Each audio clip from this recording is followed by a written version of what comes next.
আজ মন মন চঞ্চল রে ভাই ঝরে দুটি আঁখি বুঝাইলে বোঝিস না তুই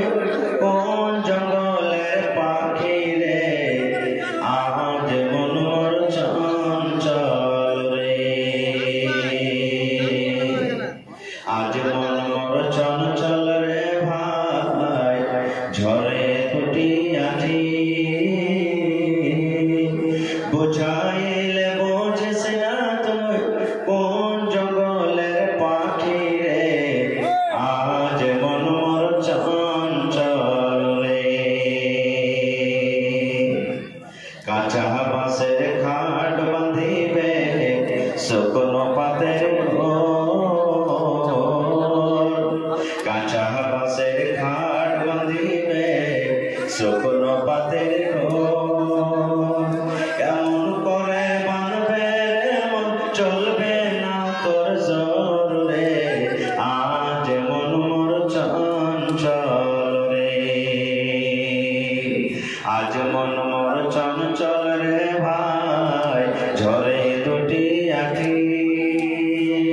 বুঝাইলে বুঝিস না তুই কোন জঙ্গলের পাখি রে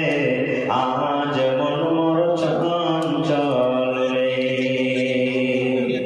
বইয়ের পাতা গরম পানি দিয়ে মন তোকে গোসল করাবে বইয়ের পাতা গরম পানি দিয়ে মন তোকে গোসল করাবে গোসল করাইয়া মন তোকে কাফন পরাবে রে আজ মন মোর চঞ্চল রে কাফন পরাইয়া মন তোর জানাজা পড়িবে কাফন পরাইয়া মন তোর জানাজা পড়িবে জানাজা পড়িয়া মন তোকে দফন করিবে রে আজ মন মোর চঞ্চল রে মা কান্দিবে বেকার বেটা বোন কান্দিবে ভাই মা কান্দিবে বেকার বেটা বোন কান্দিবে ভাই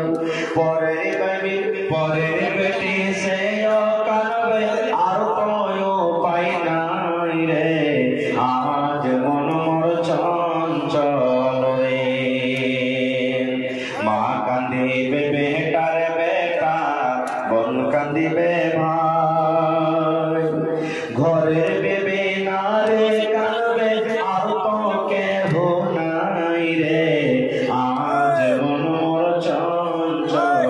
রে আজ মন মোর চঞ্চল রে ভাই ঝরে দুটি আঁখি বুঝাইলে বুঝিস না তুই কোন জঙ্গলের পাখি রে আজ মন মোর চঞ্চল রে নারে তাকবীর আজকে জলসা আমার যোগ্যতম শ্রদ্ধেয় সভাপতি সাহেব উপস্থিত ওলামায়ে কেরাম সামনে বসে থাকা ইসলাম দরদি দিন দরদি ভাই বাবাজিরা পর্দানশীল মায়েরা এবং খালারা সমস্ত তারিফ ও গুণগান সেই মহান আল্লাহ তাবারক ওয়া তাআলার জন্য যে মহান আল্লাহ তাবারক ওয়া তাআলা আজকে আমাদেরকে এই বাংশল সুরাঘাট জামে মসজিদের এই জালসার প্যান্ডেলের তলাতে একত্রিত হয়ে বসে কিছু বলার অবসর তৌফিক দিয়েছেন